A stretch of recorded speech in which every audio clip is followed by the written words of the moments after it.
Good evening guys, welcome to my channel. আমি শুভ্র from Kochi. তোমরা নিশ্চয়ই ভাবছো কিভাবে আমি কোচিতে এসে পৌঁছালাম। এসেছি আমি এবারে ফ্লাইটে। দুটো ফ্লাইট চেঞ্জ করতে হচ্ছে আমাকে।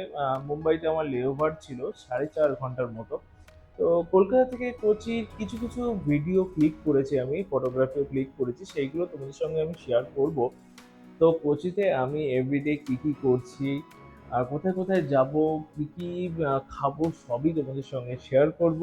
এটাই হচ্ছে আগামী 15 থেকে 16 দিনের থাকার জায়গা আমার। তো কোচিতে খুব সুন্দর একটা জায়গাতে রয়েছি।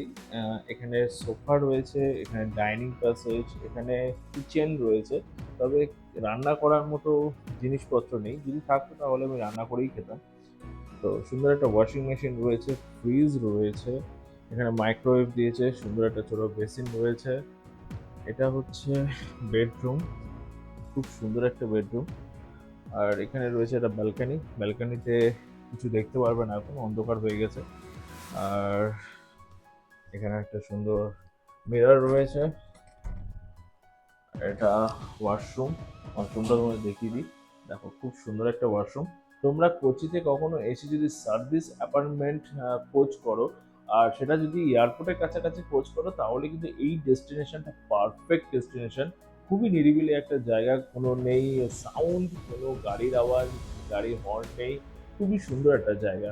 এই সুন্দর সার্ভিস অ্যাপার্টমেন্টের নাম হচ্ছে হাবিটাট সুইটস। খুবই সুন্দর একটা অ্যাপার্টমেন্ট, খুবই সুন্দর একটা সার্ভিস অ্যাপার্টমেন্ট। চলো তাহলে দেখে নাও কলকাতা থেকে কোচি আসার যে জার্নিটা, সেটা খাপছাড়া খাপছাড়া জার্নি রয়েছে ঠিকই, কিন্তু তোমাদের কিন্তু ভালো লাগবে। চলো তাহলে দেখে নাও সেই জার্নি। এখন বাজে ভোর 5টা। আমি এয়ারপোর্টে পৌঁছে গেছি। বাড়ি থেকে এয়ারপোর্ট খুব একটা বেশি দূরে নয়। আমি এখন ট্রাভেল করছি Air India AI 676 Kolkata to Mumbai. আমি মুম্বাই ফ্লাইটে রয়েছি ঠিকই, কিন্তু মুম্বাই আমি যাচ্ছি না, আমি যাচ্ছি কোচি। মুম্বাইতে আমার লেওভার রয়েছে 4 hours 40 minutes-এর মতো। আবারও আমি বেরিয়ে পড়লাম কলকাতা ছেড়ে, মা বাবাকে ছেড়ে, অফিসের কাছে কোচি। কি দারুণ লাগছে জায়গাটা দেখো, মনে হচ্ছে মেঘের মরুভূমিতে চলে এলাম আমি। এই সুন্দর মেঘের মরুভূমি দেখতে দেখতে ব্রেকফাস্ট করার মজাটাই কিন্তু আলাদা। এত সুন্দর লাগছিল, আমি চোখ ফেরাতেই পারছিলাম না।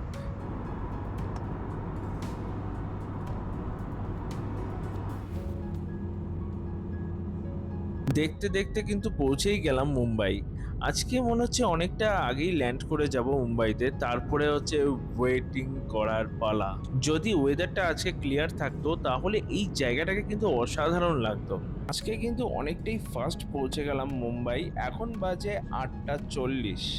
এবারে হচ্ছে ওয়েট করার পালা। 4 ঘন্টা 40 মিনিটের মতো ওয়েট করতে হবে, না না, 5 ঘন্টার মতো ওয়েট করতে হবে, কজ আজকে ফ্লাইট অনেকটাই আগে ল্যান্ড করে গেছে, প্রায় 30 মিনিটস আগে।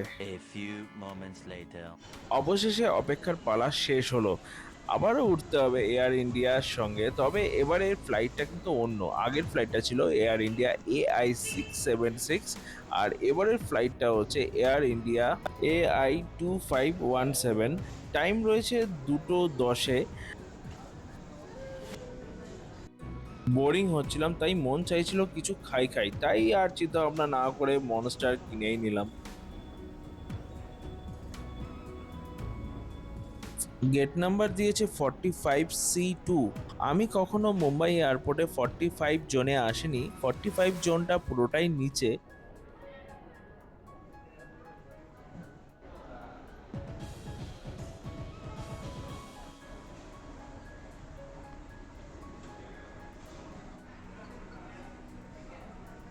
অল্প কিছুক্ষণ অপেক্ষা করার পরেই কিন্তু আমি উঠে পড়লাম ফ্লাইটে। ভিস্তারা ফ্লাইটে আমার মনটা খুব আনন্দে নেচে উঠলো।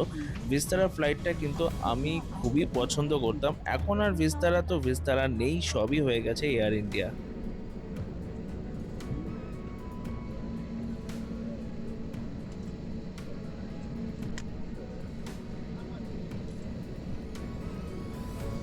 অনেকক্ষণ অপেক্ষা করার পরে আমাদের ফ্লাইট টেক অফ করার জন্য রেডি।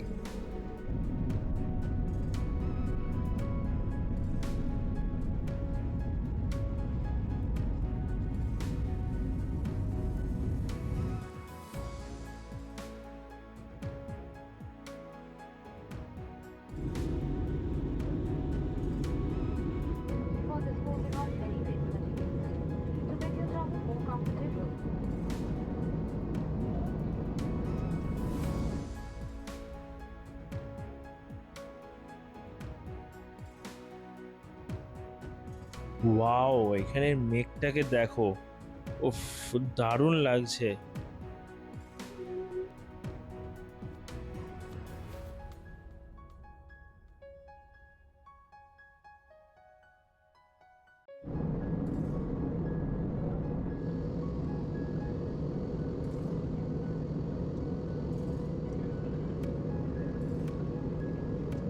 ওয়াও, মেঘগুলোকে কি দারুণ লাগছে।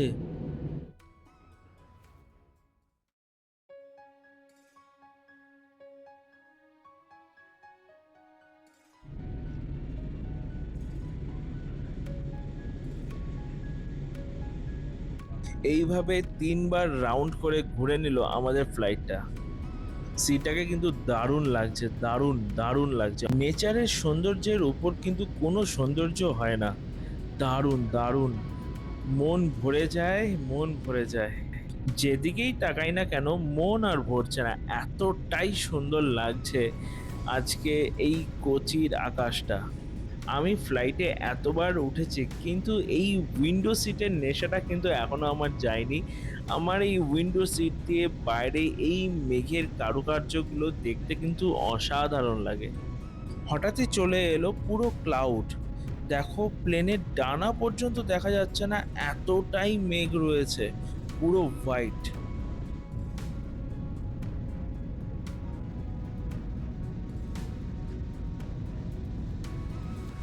এবারে হচ্ছে ল্যান্ড করার পালা। ফ্লাইটটা একটু ডিলে করে দিলেও ঠিকই, কিন্তু মন ভরে গেছে। ডিলে করবেই না কেন, টেক অফের সময় অনেকক্ষণ ওয়েট করতে হয়েছিল আমাদের এই এয়ার ইন্ডিয়ার ফ্লাইটকে।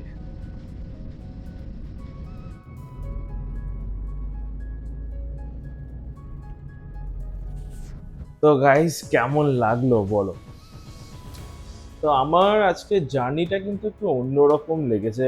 মেঘের যে নকশাগুলো দারুণ দারুণ ছিল, দারুণ ছিল। কিন্তু আমাদের কলকাতা থেকে মুম্বাইতে কিন্তু বেশি আমি ক্লাউডি এরিয়া পেয়েছি, আর তার থেকেও ক্লাউড পেয়েছি তোমরা দেখলে কোচি আসার সময়। আর উপর থেকে যে সি ভিউটা দেখা যাচ্ছিল, দুর্দান্ত লাগছিল। তো এখন আমি খাবো। আমি আজকে অর্ডার দিয়েছি এগ কারি আর কেরালা পরোটা। 200 টাকা বিল হয়ে গেছে এগ কারি আর কেরালা পরোটা নিয়ে। দেখো আজকে খাবার আমার। তো এখানে রান্না বান্না করতে পারবো না, যদি করতে পারতাম খুব ভালো হতো। এত স্পাইসি খাবার ভালো লাগে না আমার খুব একটা খেতে। পিছনে যে সেট আপটা রয়েছে, কিচেন সেট আপটা দেখে এতটাই খারাপ লাগছে না। নিজে রান্না করব ভেবেছিলাম, রান্না করে নিজের মতো খাবার তৈরি করে খাবো, সেটা আর হলো না। চলো তাহলে আজকে ভিডিওটা এখানে শেষ করছি। দেখা হচ্ছে আবারও নেক্সট এপিসোডে। চলো তাহলে খেয়ে দিয়ে ঘুমিয়ে পড়ি। কালকে যাব গাড়ি বুক করতে, সেলফ ড্রাইভ কার। এখানে আমি রেন্টে নেব। তো কত কি পড়ছে আর কোথা থেকে নিচ্ছি সেটাও তোমাদেরকে জানাবো। চলো, bye bye, tata, see you and good night.